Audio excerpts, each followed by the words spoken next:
7 horas 36 minutos em Campos, de volta com o Folha no Ar, primeira edição. E hoje o programa, né, com o jornalista Aloysio Abreu Barbosa, tem o prazer de receber a professora Guiomar Valdez. Ela é historiadora e professora do IFE. Eu havia separado aqui, eu falei mais cedo, o currículo da professora para falar no programa, mas como o programa só tem 1h30, não vai dar tempo de falar o currículo todo. Então, fica aí a apresentação. Como historiadora e professora, muito obrigado pela presença, Guiomar. Muito obrigado pela honra de poder recebê-la aqui, mesmo que em videoconferência. Seja bem-vindo aí ao Folha no Ar, primeira edição. Bom dia. Bom dia, Cláudio. Bom dia, Luiz. Gostaria de agradecer o convite e a confiança para fazer um debate de opiniões a respeito de 3 temas importantíssimos, né, para nós hoje. Meus sinceros agradecimentos, né? E também aos ouvintes da rádio, né? Em especial aos botafoguenses. Não estou imagino os demais, mas eu amanheci feliz também por isso, né? E acho que para os times do Rio de Janeiro foi importante essa vitória. Então, estou muito feliz pelo convite, espero né, contribuir com essa forma de informação, de distribuir, né, multiplicar informações mais consistentes, mostrar vários caminhos e formas de pensar a realidade. Isso é fundamental. Então, eu acho, para mim, ter a oportunidade de colocar algumas questões a partir de olhares diferentes, eu acho que enriquece para nós todos. Então, bom dia. Estou muito feliz com quem está aí nos ouvindo e participem, né? É importante, puxem minhas orelhas, enfim, fiquem à vontade. Muito obrigada, Luiz, viu? Pela confiança. Guiomar, temos aqui participação de... Só um minutinho, Aloysio. O Cláudio, quanto ao currículo, só faltou você falar que eu sou vovó. Só isso. Tá bom? Parabéns. Faço questão. Parabéns. Pois não. Tem várias manifestações aqui, pessoas desejando um bom dia, ex-alunos seus, também hoje professores, professor Raul Palácio, do reitor da UENF, o Wellington Gomes, Otávio Fernandes, grande companheira, Ana Karina Vieira Azevedo, professora, bom dia, vereador Ivan Machado, Maurício Furiel, você não falha nunca, né? Maurício Batista. Outro ex-aluno seu hoje, professor, Roberto Dutra, professor da UENF, sociólogo. Outro ex-aluno seu hoje, professor Ricardo Antônio Machado Alves. Minha professora e amiga Guiomar, sempre bom ouvi-la. Raul Palácio falando que o beisebol é mais fácil, mas a Raul tem que dar um desconto, porque a Raul é cubano, né? Então, eles têm essa tradição com o beisebol, né? Enfim. Jair Gonçalves, estamos todos felizes com a vitória do Fogão. Sandra Martins, bom dia a todos, ótimo trabalho. E tem aqui, deixa eu fazer uma pergunta para você, Guiomar, se me permite. Afonso Teles dos Santos, bom dia, Cláudio, professor Cláudio. Os Estados Unidos e o Brasil estão nos seus piores momentos em termos de, acho que ele está falando da Covid. Temos 2 presidentes, em termos de presidente, dois malucos. Está se referindo, quero crer, que ao presidente Jair Bolsonaro e a Donald Trump. Né? Marielice Pullman acha um absurdo, mas a possibilidade do governo liberar aulas, Enfim, tem uma pergunta aqui que o Cláudio falou, do Carlos Eduardo Barcelos. Ontem foi dito aqui no programa que as políticas públicas em nível nacional foram, né? Mas enfim, foi um desastre. Porém, várias medidas tidas como corretas foram aplicadas aqui no município. Porém, os resultados também foram ruins. Então, conclui-se que a culpa também é do chefe do executivo local. Certo? Carlos, está meio confusa a sua pergunta.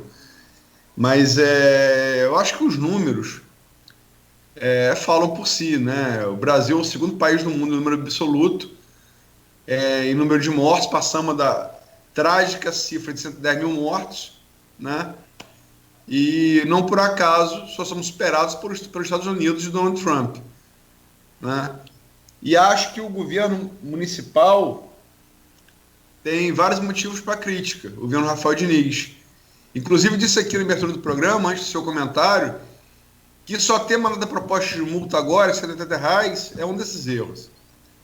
Agora, me parece unânime, ou quer dizer, unânime não, porque até como diria nosso Rodrigo, toda unanimidade é burra, né? Mas me parece que a grande maioria da população concorda que na pandemia da Covid-19, esse governo certamente tem mais acertos do que erros, né? Ao contrário do governo federal. Mas, enfim, Guiomar, um assunto que está aí na crista da onda, essa questão dessa menina do Espírito Santo aqui, nosso vizinho, irmão, nosso estado vizinho, irmão aqui, né? Estamos mais próximos, temos mais ligação com o Espírito Santo até com a própria cidade do Rio de Janeiro, por uma questão física, né? Campos é o último município da fronteira com o Espírito Santo. Uma menina de 10 anos, que era estuprada pelo tio desde os 6, e engravidou. Pelo tempo de gestação, o Espírito Santo não tinha hospital apropriado para isso. Ela teve autorização da justiça para fazer, até porque era gravidez de risco e fruto de um estupro, né? Muito nova, 10 anos, uma criança. Teve autorização da justiça capixaba para fazer o aborto. Teve que ir para Pernambuco, para o Recife, para fazer, por questão do hospital, né? Tem uma especificidade técnica, né? Para fazer a intervenção cirúrgica, interromper a gestação.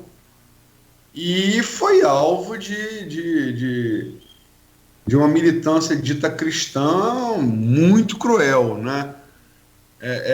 Sei que você, além de professora, historiadora, pessoa ativa politicamente, teve muita ativa na política do IFE, por exemplo, né? Sei que você é católica, praticante, muito religiosa. Como é que você viu isso tudo? E como mulher também, como é que você viu isso tudo?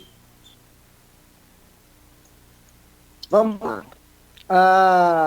Esse fato, né, hediondo, que ocorre diariamente em nosso país, é uma situação crônica e crítica, não traria, né, a repercussão que aconteceu, não fosse a espetacularização, um momento muito comum hoje em dia, em termos políticos, de espetacularizar fatos, né? Eu, particularmente, não defendo o aborto, mas a cabeça não é uma cabeça tacanha, não é uma cabeça reacionária, tenho minhas opiniões, mas, ao mesmo tempo, faço uma articulação com a vida real, né?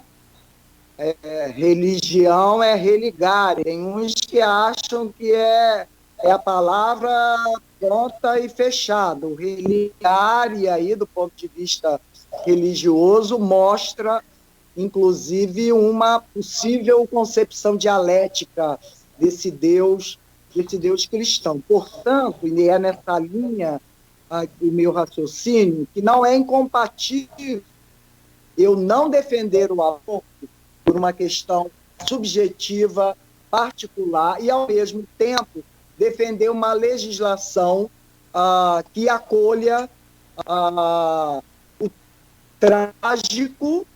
o trágico, como foi o caso dessa menina, mais uma criança, e acolha a liberdade das mulheres, né? Penso, é um fenômeno social, mas ele perpassa a subjetividade, a vida privada, portanto, e trazendo problemas, portanto, há necessidade de garantir vida a quem faz a opção, ou quem é obrigado, ou, enfim, que quer fazer o aborto. Então, o caso dessa menina foi uma situação hedionda, trágica, repetidamente acontecida ao longo dos dias no nosso país, né? As estatísticas são terríveis de abortos diários, formais, legais, fora os abortos ilegais. Então, em primeiro lugar, eu não vejo incompatibilidade entre você, particularmente, não defender e, ao mesmo tempo, ser a favor, defender que haja uma legislação que ampare trágico e que ampare a liberdade de escolha da mulher. Eu não posso negar nunca a liberdade de opção de vida. Isso é uma questão, para mim, enquanto princípio. As manifestações, Aloysio, desse tipo, né, agressivas, fundamentalistas, né, onde pega um tema como o aborto e se escandaliza, eu vejo que é um fenômeno, do ponto de vista histórico, e enquanto história de uma sociedade, é uma condição processual, né? Eu posso articular os 3 temas nossos, né, colocar no princípio, com uma crise crônica que o mundo vem passando, desde os anos final de 70 para 80. Quem nasceu nessa época, na década de 70, 80, passou a sua vida toda até hoje em crise.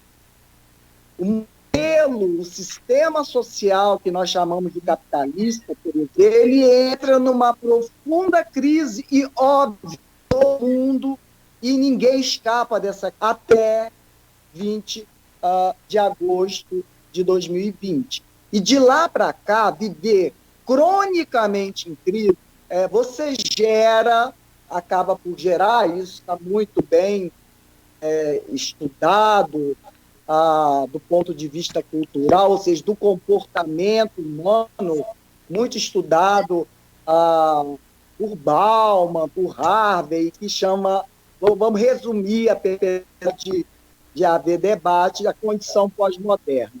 Uma cultura, né, que responde a essa crise, uma cultura que responde a algo concreto, que é a reestruturação produtiva do trabalho, do consumo, que ocorre ao longo, mais ou menos, de 40 anos.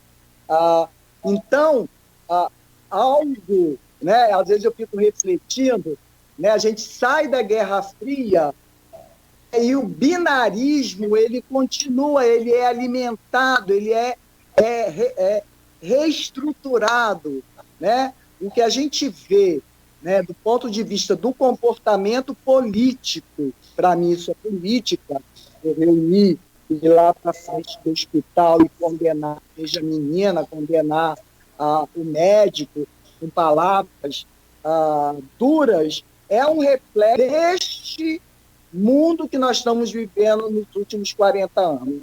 Penso eu, não escapa ninguém. O fundamentalismo, né, o binarismo, ele impregnou e outras características dessa nova cultura, inclusive cultura política, ele impregnou a tudo e a todos, né?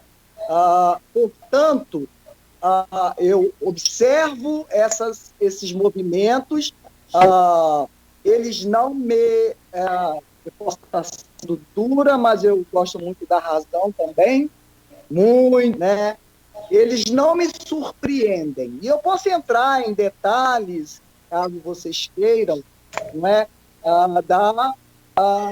Do conteúdo em si, que eu acho que já está explicado em termos de distância, né? Nós já temos publicamente, né, o ponto a ponto da questão da vida, o que se concebe de vida para um, para outro, o que concebe da própria pessoa humana, e nesse caldeirão da cultura, nós temos, nesse caso, mais uma ação, não só do aborto de meninas, que o caso é trágico, essa manifestação, esta causa, por exemplo, deveria ser uma causa constante, e a forma também de ação política, né? Hoje, muito fragmentada, sem, você falou anteriormente sobre outro assunto, mas enfim, a Liga tem um pertencimento, as coisas são desarticuladas, é isso que está predominando um ataque sempre duro ao contraponto daquilo que você atuou ou pensa. Eu, sobre esse assunto, o único meio de rede que eu uso é o Facebook, e eu acompanho, óbvio, várias pessoas, e eu falei assim, eu vou tentar conversar um pouco, e coloco logo assim, não defendo o aborto. E aí vem conversando. Se ficar só não defendo o aborto, existem outras explicações, argumentos para não defender o aborto, e não apenas o fundamentalismo cristão, né? Fundamentalismo cristão, evangélico e católico.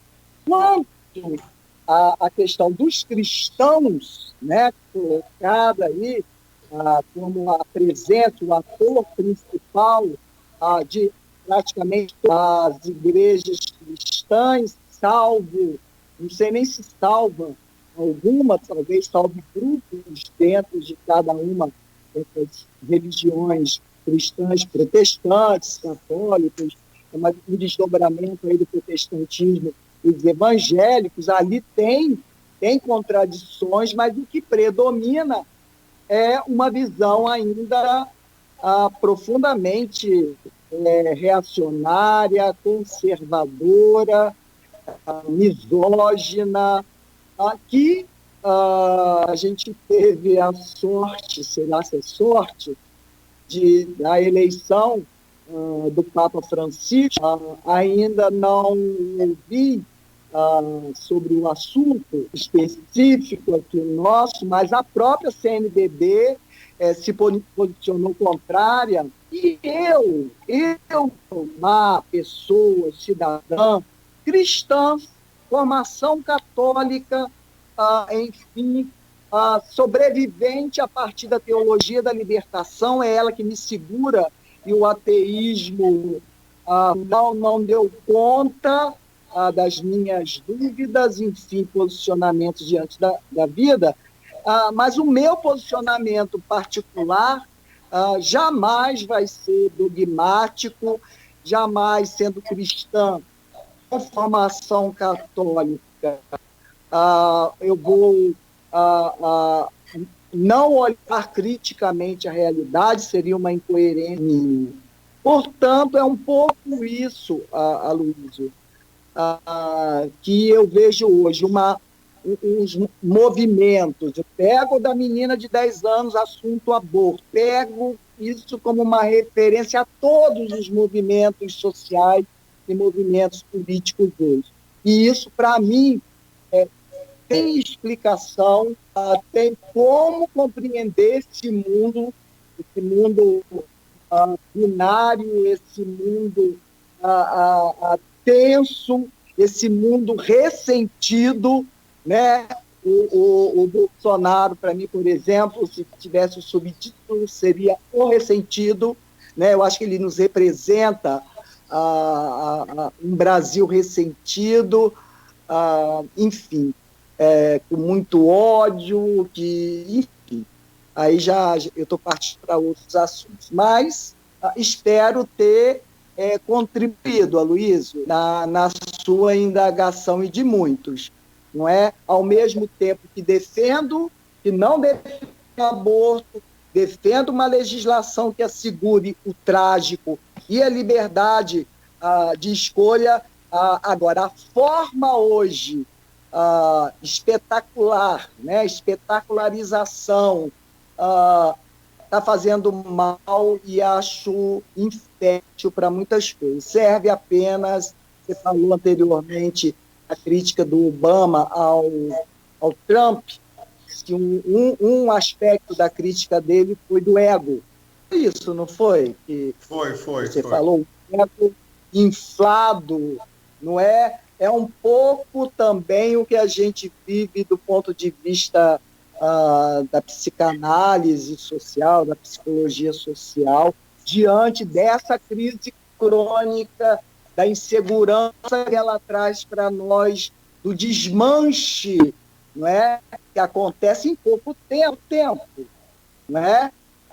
E muitos não conseguem entender ou compreender o que a gente está passando. O mundo e nós, aqui, a nossa relação com o mundo, mas com as nossas especificidades aqui, é um mundo muito duro de crise e, portanto, vejo como de transição, uma transição sem saber, sem tomar ciência dessa transição, né, do claro e escuro, tem saída, não tem saída, as angústias pessoais e as coletivas, elas envolvem os movimentos sociais, as manifestações sociais, que acabam, na minha opinião, eu tenho uma crítica dura a formato criado ao longo desse mundo crônico em crise, ao espetáculo, a fragmentação, a questão da identidade, do identitarismo, a questão, eu tremo com a questão de raça, eu tremo com as formas e conteúdo dos novos movimentos das mulheres, por exemplo, mas ele é fruto da realidade que a gente vive, atomizada, fragmentada, em crise crônica, uma insatisfação, insegurança coletiva. Há explicações, diversas explicações, inclusive religiosas, cresce muito, não é à toa, né? Em especial na periferia, mas também na classe média, uma conversão coletiva digamos assim, a busca de resposta dessas angústias que nós vivemos nos anos 80 em diante, sem parar, dia, né? Daí porque ainda não consegui perdoar, olha, eu estou misturando todo, hein? Estou misturando todos os assuntos. Daí porque não consegui ainda perdoar Lula da Silva, entendeu? Passa muito por aí, das oportunidades de pensar uma forma, uma saída. É isso. Guilmar, você falou em binarismo e fim da Guerra Fria. Binarismo é uma característica da Guerra Fria, né? Um mundo bipolar pós-Segunda Guerra Mundial, dividido entre a área de influência da União Soviética, né, e a área de influência dos Estados Unidos. Mas hoje, esse anticomunismo, que foi muito característica, né, nos Estados Unidos dos anos 50, no Brasil dos anos 50, ele está de volta. Ele hoje é uma força, inclusive, importante aqui na política brasileira, por incrível que pareça. Porque eu conheço muito poucos que permanecem marxistas, mesmo aqueles que foram durante um determinado tempo da juventude, ou em outros tempos, né? Mas, enfim, dentro dessa radicalização, né, desse quase que dessa mistificação quase religiosa da política, né? O slogan que venceu aqui no Brasil, Brasil acima de tudo, Deus acima de todos, né? É um slogan claramente religioso, né?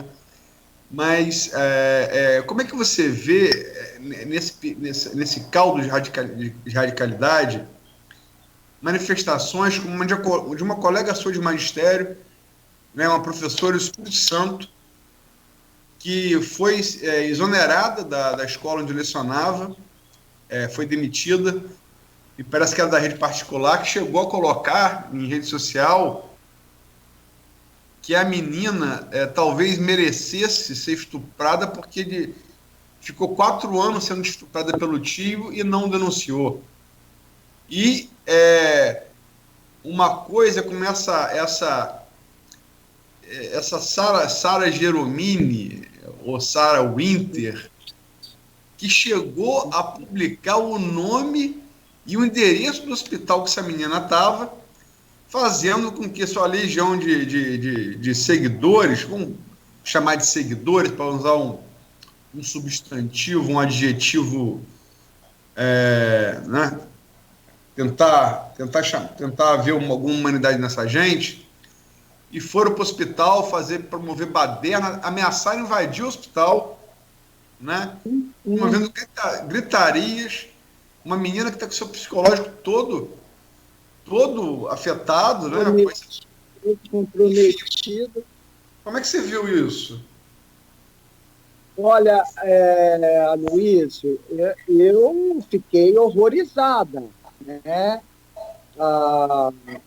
Fiquei indignada, né? Entretanto, né, essa minha indignação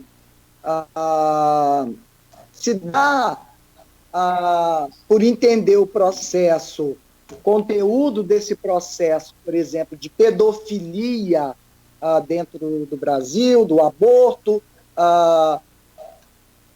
dentro de um processo maior. Eu não consigo ver, então, a situação concreta da Winter, da menina, é fato, onde eu me indigno, onde eu me manifesto. Isso é um absurdo. Agora, a saída para isso, então é isso, eu me indigno, eu sou contrária, é um crime hediondo, enfim, que a lei se cumpra, tanto para o aborto quanto para o estuprador e para quem viralizou esse absurdo e rompe com os direitos da criança e do adolescente, da própria família, uma crueldade.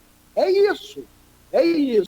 Agora, esse fato é um fato que acontece, salvo a questão da mídia, da viralização, todos os dias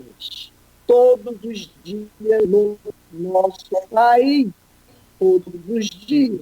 Essa era a discussão que eu queria. Por que acontece todos os dias? Por que ainda continuamos hipócritas, uma cultura hipócrita? Por quê? Por exemplo, quando você falou no início... Guiomar, você me permite só colocar no que você está falando aí, uma pergunta de uma colega sua, uma professora, também, a Adriana, feita no grupo aqui, só para encaixar o que você está falando, Adriana de Lima Gonçalves, que ela coloca assim, no grupo do qual você participa também, do blog do programa: Dados do Anuário Brasileiro de Segurança Pública, 2019, apontam que a cada hora, quatro meninas de até 13 anos são estupradas no país. Não seria necessário ampliar a discussão sobre essa temática nas escolas? Como fazê-lo diante da resistência interna e externa ao tratar de educação sexual dentro das escolas? Na sua opinião, qual a origem do tabu e resistência em discutir sobre essa temática, considerando que a informação é a melhor forma de prevenção? Adriana, concordo. Primeiro, obrigada, tá, companheira, né, da educação, obrigada pela sua participação e pela importância da sua pergunta, não é? Então, primeira parte, concordo plenamente que a gente tem que ir para além do espetáculo, que serve a muita gente, para além do espetáculo. O horror, a morte, né? Serve a muitos, inclusive muitas vezes dá dinheiro, não é verdade, muitas vezes dá dinheiro. Então, concordo com você que nós temos que ir para além, né? A gente tem que sair dessa bolha, né? Que é, né, o que a gente deixou de aprender a fazer, que é se organizar coletivamente e não de forma fragmentada. Então, lutar contra essa condição, ter acesso a uma discussão mais ampliada, é necessário organicidade diferente da que a gente tem hoje. São muitos, por exemplo, falar da questão dos movimentos de mulheres. Eu já não sei quantos grupos de movimentos de mulheres no nosso país tem. Acho que na última vez estava em torno, isso formais, 60 movimentos, acho que reflete muito esse mundo que a gente vive hoje, culturalmente, que despreza, né, o coletivo, que despreza a liga, o pertencimento. A gente perdeu isso, e isso tem explicação. Então, o primeiro momento seria uma baita de uma discussão, mas bem articulada, inclusive do ponto de vista político, não é? Você fala para a escola, não é? Da rejeição de muitos pais a essa discussão da sexualidade na escola. Isso é verdadeiro até a página 2. Por um outro lado, você tem muitos pais responsáveis que não concordam com essa ideia. E como que nossos movimentos políticos sociais, ele está articulado a esses pais, por exemplo, que o que aparece, né, tem sido muito quem grita mais. Se você pega este assunto na escola da sexualidade, parece que, mais uma vez, eu volto à questão do ressentimento, do interrompido na história brasileira, da gente não ter se constituído enquanto nação apenas no Estado hoje, algum tempo aí republicano. Mas, enfim, então, é verdade, a dificuldade está, na minha opinião, na articulação dentro das escolas e até nas secretarias municipais, nas secretarias estaduais. E aí você pode falar para mim, mas e a Damares? A força política, a organização política, o conhecimento de causa, próximo às famílias, dentro da escola, você vai perceber que é um caminho do bom combate, ou um caminho contra-hegemônico a essa gritaria que vai como é que chama? Da madeira madeira de piroca, acho que era isso o nome. A madeira de... esses escândalos. Não, era isso, não era? Olha, se você pensar, você pode ter até a maioria, vamos dizer que todos os eleitos, 54 milhões, enfim, que sejam a favor da não discussão, da escola sem partido, que, né, mesmo assim, existem outros milhões que provavelmente também reflete dentro também reflete entre nós professores, não é? Ainda nós somos acostumados a reagir,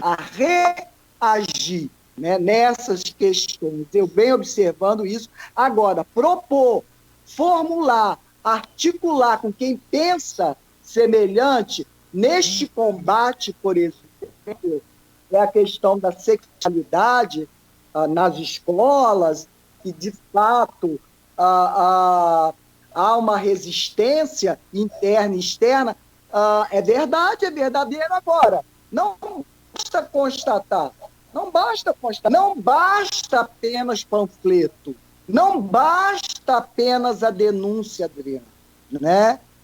A história nossa é uma história dura, a história brasileira.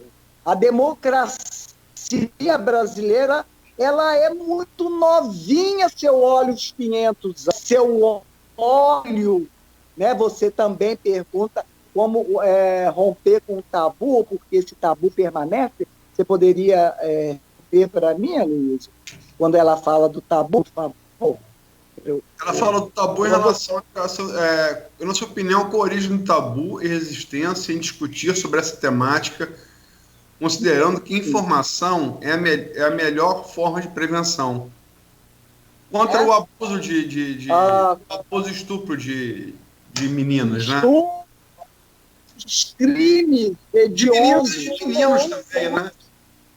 De meninos também, não é só. Aliás, muito obrigada por ter lembrado. Então, a questão na escola, e por que... então, a gente concorda, acho que a escola é o lugar, junto com as mídias, né, junto com o jornalismo sério, é o lugar do debate, da busca da formulação, da participação, inclusive pressão e sugestão com os políticos da organização política brasileira, desde o município até a nível federal. Portanto, Adriana, esse tabu, né, ele é um tabu histórico. É horrível isso. Não é porque nós só temos décadas de democracia, 400 e tal de um paternalismo, de autoritarismo, de patrimonialismo imenso, de misoginia, não é? De repressão cultural, em especial com a questão da mulher, né? Então, e que isso, nós mesmos reproduzimos essa própria cultura, a gente não consegue fazer essa autocrítica, né? Inclusive para avançar, para a tão sonhada emancipação. Então, a origem desse tabu está entranhado na nossa história cultural específica, político-cultural e econômica, uma economia dependente, completamente dependente, que ensaia uma autonomia, ensaia uma modernização e que é interrompido. Parece que o país é um país, a nação brasileira é a nação interrompida, né, do ponto de vista da sua superação, né, dessa dependência crônica, desse autoritarismo, sem ser crônico.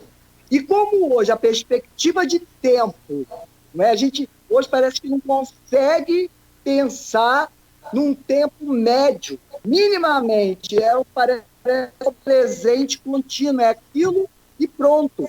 E essa forma de pensar a vida, de pensar, por exemplo, o estupro, o aborto ou qualquer desgraça social que nós temos na nossa sociedade, sem pensar, relacionando questões históricas e estruturais para a gente se entender. Né? Por que hoje eu consigo encontrar professores que defendam a escola sem partido? Você sabia disso? Que nós somos uma categoria profundamente conservadora, quiçá reacionária. Professor, por isso eu fico maluca, sabe, Aloysio e Adriana? Quando você falou, quando veio o tema marxismo cultural, fecha as universidades por causa da esquerda, e por aí, comunismo, eu falo, Jesus, quem dera que a universidade brasileira predominasse, né, o campo teórico na área das humanas ou na área das humanidades. Não predomina, pessoal. Isso é uma criação de quem elabora as estratégias e táticas, quem formula, né, e dá corpo ao bolsonarismo, enfim, ao que a gente desses movimentos, que não é real. Não é real. E complica mais ainda para mim é que né, rotula de comunista é o capeta, rotula de marxista, e a maior parte das pessoas não são. Tanto que elas não reagem. Sou marxista, sim, quero... Não! Né? Portanto, mais uma vez, a saída de qualquer problema de cunho particular, pessoal, subjetivo, em especial, que são publicizados. Se nós não olharmos com uma visão mais ampliada, eu digo o quê? Historicamente, economicamente, psicanaliticamente, olhar um determinado fato histórico. Não consigo, sabe, Adriano e Aloysio, eu consigo ver a realidade concreta como processo e não apenas como fato. Né? Então, quando eu me posiciono sobre um fato, eu me posiciono a partir do meu entendimento desse fato dentro de um processo. Coisa que a gente se perdeu, né? Tá certo, eu estou perdido mesmo, sei. Não é o momento, ainda não teve esse momento de uma visão mais holística, mais em totalidade, inclusive de um fato concreto, inclusive de olhar o ser humano de uma maneira mais inteira, não só os movimentos sociais, mas a pessoa humana. Então, Adriana, o tabu vem pela manutenção, pela perpetuação de uma cultura que ainda não foi superada. Uma cultura paternalista, uma cultura misógina, uma cultura da dependência, numa sociedade profundamente desigual. É um outro tema que eu acho tão bacana, né? Como que a gente fica na superfície. Só um parêntese, sobre essa questão do corona, né? Da Covid, já ouvi vários lugares, enfim, já li, que o coronavírus expôs o problema da desigualdade, né? Expôs que queria... E olha o que era expor. Era dizer que quem mais sofreria, que o país tem pobres e ricos, que a maioria é pobre, de periferia, e que quem iria se danar ou sofrer mais seria o da periferia. Esse é o debate agora. Por que nós somos desiguais? Essa estrutura desigual que se reproduz, né? Se reproduz há 5 séculos, uma forma, de outra, enfim. E hoje, né, quando a Adriana, você pergunta qual a origem do tabu de discutir sexualidade e temas da sexualidade, como aborto, por exemplo, está ligado à manutenção, não é isso? Praticamente imperceptível hoje em dia, né? A percepção que nós temos é que nós podemos tudo, liberdade, a gente fala o que quer, a hora que quer, eu me posiciono, isso e aquilo, mas que, na verdade, é uma liberdade contida, uma liberdade não estrutural, porque, na verdade, objetivamente, e aí se eu articulo com a eleição de Campos, ou do Bolsonaro, desculpa, falo demais. Não é isso não, querido. É que a eleição de Bolsonaro e de Campos são temas do segundo e terceiro bloco.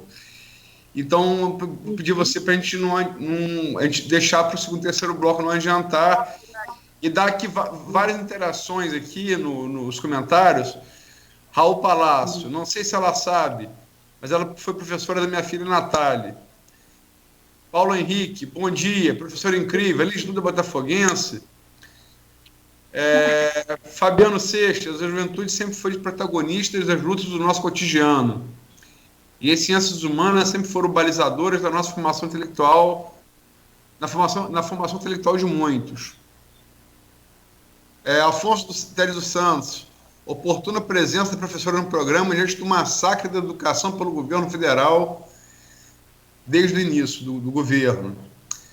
Ana Sueli Brasil Valdez, não sei se é a sua parente. O Brasil... Cunhada. O Brasil é um país, aí faltou, acho que aqui... Rosane Artiles, o prefeito vai decretar mesmo lockdown? Desculpa ser um pouco fora do tema, parabéns à professora. Roseni, isso não está definido ainda não. O que está definido é que não está descartado. O que vai mandar são a evolução dos casos, né? Fabiano Nunes, sou contra o aborto, mas no caso de uma criança, felizmente, tem que ser feito. Marcelo Sá, católica, era bom o padre Cláudio Omar e Dom Fernando Rifan estarem aí. Marcelo Sá, católica, sim, fé tem que ser respeitada, ela não é unidimensional, ela tem várias faces, a fé católica, apostólica romana, o catolicismo tem o apostólico romano, tem o grego ortodoxo russo, e o católico romano vai da renovação carismática à teologia da libertação. E Dom Rifan já esteve aqui no programa algumas vezes, né? O programa democrático. O padre Cláudio Omar também. Tem aqui... Não, Sibeli Darrer, que bom ouvi-la, professor, um abraço. Rafael Barros, tia querida, estou matando a saudade do tempo das suas aulas e das nossas conversas, nunca deixe de aprender. Ao Palácio, na realidade, se utiliza o comunismo como forma pejorativa de chamar as pessoas progressistas. Márcia Crisóstomo, sempre muito bom ouvir Guilmar Valdez. Gracete Nunes, salve Guilmar Valdez, sempre assertivo e coerente, excelente participação. Jair Gonçalves, estou falando da fraternidade, caridade, paz e bondade. Carlos Augusto Souto de Alencar, entendo que quando a professora fala em binário, ela está dizendo que existem dois extremos, que na verdade trabalham com o mesmo objetivo. Enfim, manifestações, mas se me permite, Guilmar, passamos muito da hora de fazer o intervalo do segundo bloco. Sem problema, depois eu falo. Tá bom, vamos lá, Cláudio. Vamos lá, são 8h25 e o pensamento dela é espetacularmente concatenado, né? Está sempre um funcionamento de uma máquina perfeita. Maravilhoso ouvir aí a professora. Vamos sim, rápido intervalo, a gente volta, só se vocês me permitem rapidamente aqui para acrescentar um dado sobre, ela começou logo falando de espetacularização desse caso, e de fato o portal G1 vem trazendo hoje um dado de que no Brasil 80.000 900 casos, pelo menos, de aborto mal sucedidos foram pós-tratados pelo SUS. Ou seja, mais de 80 mil casos mal sucedidos de aborto do Brasil já foram tratados só no primeiro semestre deste ano. E a professora, a Luísa Eliana Nussi de Oliveira, ou Nussi, da Rede Estadual de São Paulo, foi demitida pelo governo do estado. Ela dava aula ali na região de Guarulhos, na Escola Estadual Professor Frederico de Barros Botero. Tem acompanhado essa polêmica. Tem até um... Não foi em São Paulo, foi no Espírito Santo. Foi em São Paulo. E tem um padre de Minas que fez quase que a mesma postagem dela, dizendo que a criança já tinha uma relação. Bom, tem um padre mineiro falando assim. Bom, nós vamos ao intervalo, são 8 horas e 27 minutos, voltamos em instantes. Quando se pensa em exames laboratoriais,